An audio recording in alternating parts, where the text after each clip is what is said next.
আসসালামু আলাইকুম। আমি ইঞ্জিনিয়ার তুষার আহমেদ। আজকে কথা বলবো ব্যাটারির একটি কমন প্রবলেম নিয়ে।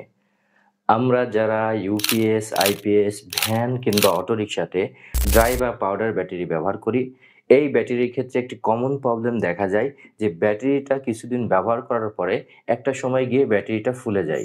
তো আমরা যারা ব্যাটারি ব্যবহার করি তারা অনেকেই জানি না যে কি কারণে ব্যাটারিটা ফুলে যায়। তো আজকের ভিডিওতে আমি আপনাদেরকে বেশ কয়েকটা কারণ বলবো এবং আপনারা কি পদ্ধতি মেনে চললে আপনার ব্যাটারিটা সহজে ফুলবে না বা অনেক দিন পর্যন্ত লাস্টিং করবে। নাম্বার 1, আপনার ব্যাটারিতে জেল শুকিয়ে যাওয়া। আমরা যারা পাউডার ব্যাটারি ব্যবহার করি তারা অনেকেই জানি না যে ব্যাটারিতে কখন জেল শুকিয়ে যায় বা জেল শুকিয়ে গেলে কি লক্ষণ দেখা দেয়। তো ফার্স্ট অফ অল, আপনার ব্যাটারিতে যদি জেল শুকিয়ে যায় তাহলে আপনার ব্যাটারিটা যখন চার্জ করবেন বা যখন ডিসচার্জ করবেন ব্যাটারিটা অত্যাধিক গরম হবে। তো আপনার ব্যাটারিটা যদি অত্যাধিক গরম হয় তখন বুঝবেন যে আপনার ব্যাটারিটাতে জেল শুকিয়ে গিয়েছে। জেল শুকিয়ে যাওয়ার পরে ব্যাটারি অত্যাধিক গরম হওয়ার কারণ হচ্ছে আপনার ব্যাটারির ভিতরে যে সকল কেমিক্যাল দেওয়া থাকে, আপনি যখন ব্যাটারিটা চার্জ দিচ্ছেন ওই কেমিক্যালগুলো একে অপরের সাথে সংমিশ্রণ করে একটি ইলেকট্রন বা একটি শক্তি উৎপন্ন করে। তো যখন আপনি ব্যাটারিটা চার্জ করবেন তখন এই ইলেকট্রনটা পজিটিভ প্লেটে জমা থাকবে এবং আপনার এই ব্যাটারিটা যখন ডিসচার্জ করবেন তখন এই শক্তিটা পজিটিভ প্লেট থেকে আপনার নেগেটিভ প্লেটের দিকে প্রসারিত হবে। আপনার ব্যাটারিটাতে যদি জেল শুকিয়ে যায় তাহলে এই ইলেকট্রন বা শক্তির যে চলাচলের পথটা, এই পথটা ব্যাহত হয়। চলাচলের পথটা ব্যাহত হওয়ার কারণে আপনার সেলটা গরম হয়ে যায় এবং আপনার ব্যাটারিটা একটা পর্যায়ে গিয়ে ফুলে যায়। দ্বিতীয়ত, আপনি কখন বুঝবেন আপনার ব্যাটারিতে জেল শুকিয়ে গিয়েছে? আপনি যখন দেখবেন যে চার্জার দিয়ে আপনার ব্যাটারিটা চার্জ করছেন কিন্তু ব্যাটারিটা ফুল চার্জ হতে পারছে না। আপনি যতক্ষণ পর্যন্ত না চার্জার ব্যাটারি থেকে খুলছেন ততক্ষণ পর্যন্ত আপনার চার্জার ব্যাটারিটাকে চার্জ করতেই থাকবে। তো আপনার ব্যাটারি যদি এইরকম লক্ষণ দেখা দেয় তাহলে বুঝবেন যে আপনার ব্যাটারিটাতে জেল শুকিয়ে গেছে। তাৎক্ষণিক আপনি যদি আমাদের এই ভোল্টেক্স কোম্পানির লিকুইড জেলটা ব্যবহার করেন তাহলে 100% গ্যারান্টি আপনার ব্যাটারিটা ঠিক হয়ে যাবে ইনশাআল্লাহ। নাম্বার 2, আপনি যদি নিম্নমানের চার্জার ব্যবহার করেন তাহলে সেক্ষেত্রে আপনার ব্যাটারিটা ফুলে যাবে। আপনি যদি নিম্নমানের চার্জার ব্যবহার করেন তাহলে ওই চার্জারটা যখন চার্জ দিবেন সঠিক মানে অটো কাট করতে পারবে না। মানে আপনার ব্যাটারিটা ফুল চার্জ হওয়ার পরও আপনার চার্জারটা অটো কাট হয়ে গেছে দেখাবে, কিন্তু ওই চার্জার থেকে কিছু অ্যাম্পিয়ারে চার্জ করতেই থাকবে ব্যাটারিকে। তো আপনি যখন রাত্রেবেলা গাড়িটা চার্জে দিয়ে ঘুমাবেন, দেখা যাচ্ছে যে ৫ ঘন্টাতে আপনার ব্যাটারিটা ফুল চার্জ হয়ে গেছে। কিন্তু আপনি চার্জারটা খুলছেন ৮ ঘন্টা পরে গিয়ে। তো বাকি যে ৩ ঘন্টা আপনি চার্জারটা লাগিয়ে রাখছেন ব্যাটারিতে, এই ৩ ঘন্টাতে আপনার 0.5 অ্যাম্পিয়ারে আপনার ব্যাটারিটাকে চার্জ করতে থাকবে। সেক্ষেত্রে আপনার ব্যাটারিটা কিছুটা ওভার চার্জ নিবে এবং খুব দ্রুত আপনার ব্যাটারিটা ফুলে যাবে ব্যাটারিতে জেল শুকিয়ে যাওয়ার কারণে। নাম্বার 3, ব্যাটারির কানেকশনগুলো লুজ কন্টাক্ট থাকলে। আপনি যখন একটা ব্যাটারির সঙ্গে অপর ব্যাটারি সংযোগ করছেন কেবল দিয়ে, তখন লক্ষ্য রাখবেন যে আপনার কেবলের কানেকশনটা যেন লুজ কন্টাক্ট না থাকে।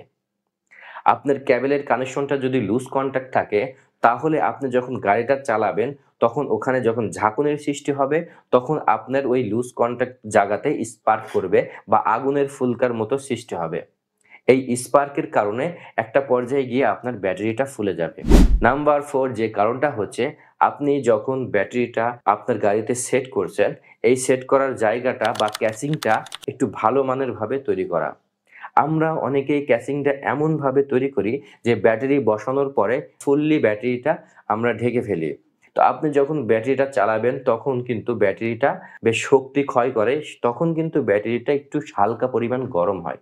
তো এই সময় যদি আপনার হাওয়া বাতাস যদি ব্যাটারির গায়ে লাগাতে পারেন তাহলে ব্যাটারিটা সহজেই গরম হবে না এবং সেক্ষেত্রে আপনার ব্যাটারিটা সহজে ফুলবে না।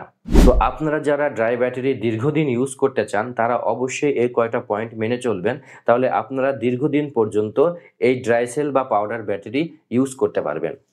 আপনার ব্যাটারিতে যদি জেল শুকিয়ে যায় তাহলে অবশ্যই আপনি জেলটা ইউজ করবেন। ১ নম্বর, এই ভোল্টেক্স কোম্পানির লিকুইড জেলটা যদি আপনি ব্যবহার করতে পারেন আপনার ব্যাটারি ইনশাআল্লাহ আপনি ২ বছর পর্যন্ত চালাতে পারবেন। কিন্তু জেল ব্যবহারের ক্ষেত্রে একটা বিষয় লক্ষ্য রাখবেন, আপনাকে অবশ্যই ১ নম্বর অ্যাসিড ফ্রি লিকুইড জেল ব্যবহার করতে হবে। আপনি যদি বাজার থেকে ২ নম্বর বা অ্যাসিড সম্পূর্ণ জেল ব্যবহার করেন, তাহলে আপনার উপকারের তুলনায় ক্ষতির পরিমাণটা বেশি হবে। এই ব্যাটারিগুলো যখন তৈরি হয়, তখন ১৩২০ গ্র্যাভিটির অ্যাসিডের সঙ্গে এই ধরনের লিকুইড জেল দিয়ে তৈরি করা হয়। তো অ্যাসিড ভারী পদার্থ হওয়ার কারণে অ্যাসিড ব্যাটারির ভিতরে থেকে যায়, কিন্তু একটা সময় গিয়ে এই লিকুইড জেলটা আপনার শুকিয়ে যায়। তো আপনি যখন জেলটা ইউজ করবেন, তখন অবশ্যই লক্ষ্য রাখবেন যে জেলটা যেন অ্যাসিড ফ্রি হয়। অ্যাসিড ফ্রি না হলে আপনি যখন ব্যাটারির ভিতরে অ্যাসিড ঢালবেন এবং আগে থেকে যখন ব্যাটারির ভিতরে অ্যাসিড থাকবে, তখন ২ টা অ্যাসিড মিলে অ্যাসিডের গ্র্যাভিটি অত্যাধিক বেড়ে যাবে। সেক্ষেত্রে আপনার সেলগুলো নষ্ট হয়ে যাবে এবং আপনার ব্যাটারিটা কিছুদিনের ভিতরেই সম্পূর্ণরূপে ড্যামেজ হয়ে যাবে। সুতরাং আপনারা যারা আমাদের থেকে এই লিকুইড জেলটা নিতে চাচ্ছেন, তারা সারা বাংলাদেশের যেকোনো জায়গা থেকে নিতে পারবেন এবং আপনারা যারা ইন্ডিয়া থেকে আমাদের এই ভিডিওটা দেখছেন, তারা চাইলেও আমাদের থেকে এই জেলটা ইন্ডিয়াতে নিতে পারবেন। আপনারা যারা দোকানদার ভাইরা আছেন, তারা চাইলেই আমাদের থেকে এই জেলটা নিয়ে আপনারা ব্যবসা করতে পারেন। তো আমরা পাইকারি এবং খুচরা ২ রকম ভাবে জেলটা সেল করে থাকি। আমরা নিজস্ব প্রোডাকশনে এই জেলটা তৈরি করে থাকি। আমাদের এই জেলটার নামটা দেখুন, ভোল্টিক্স লিকুইড জেল। তো আপনি যেখান থেকেই কিনেন না কেন, এই ভোল্টিক্স লেখা দেখে কিনবেন, তাহলে আপনি প্রতারিত হবেন না। এবং প্যাকেটের গায়ে আমাদের কোম্পানির যে লোগোটা, দেখুন এই লোগোটা প্রযুক্তি বাজারের লোগোটা দেওয়া থাকবে।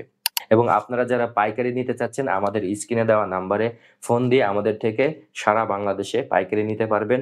আমরা ক্যাশ অন ডেলিভারিতে আপনাকে প্রোডাক্টগুলো পাঠিয়ে দিব। শুধুমাত্র কুরিয়ারের খরচটা আমাদেরকে অ্যাডভান্স করবেন। আমরা সারা বাংলাদেশে আপনাদেরকে এই প্রোডাক্টগুলো পাঠিয়ে দেব। তো আপনাদের যদি কোনো জানার বা জিজ্ঞাসা থাকে, তাহলে আমাদের স্ক্রিনে দেওয়া নাম্বারে যোগাযোগ করতে পারেন। আমরা আপনাদেরকে একটা সুপরামর্শ দিব, অথবা এই ভিডিওর কমেন্ট বক্সে আপনাদের মতামত জানাতে পারেন।